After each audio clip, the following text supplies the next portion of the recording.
C'est en 2001 qu'une affaire de discrimination à l'embauche éclate chez Adecco, lorsqu'un collaborateur porte plainte arguant que la société d'intérim confectionne via son système informatique interne des listes séparées pour les Belges et pour les étrangers.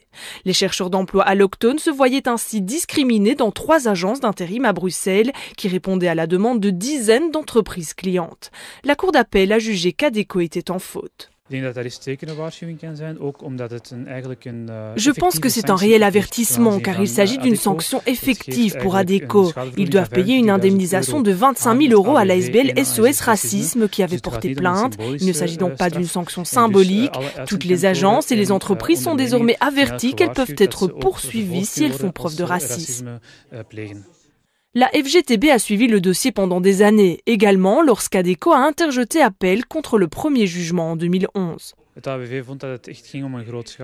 FGTB a jugé qu'il s'agissait de discrimination à grande échelle avec l'usage systématique de codes racistes et discriminants.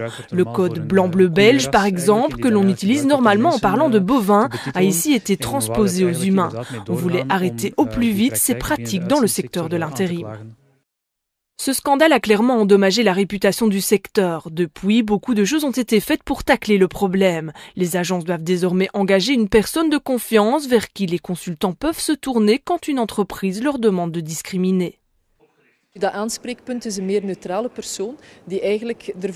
personne de contact est une personne neutre qui doit en fait convaincre le gérant d'entreprise qu'il ne peut pas faire de discrimination.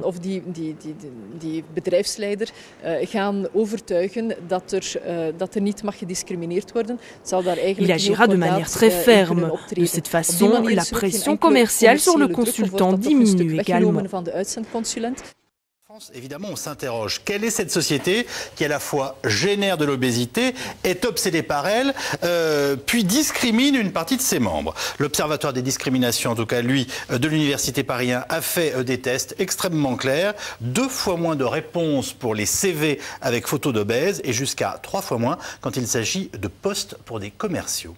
Reportage Florence Helleux, Emmanuel Bach.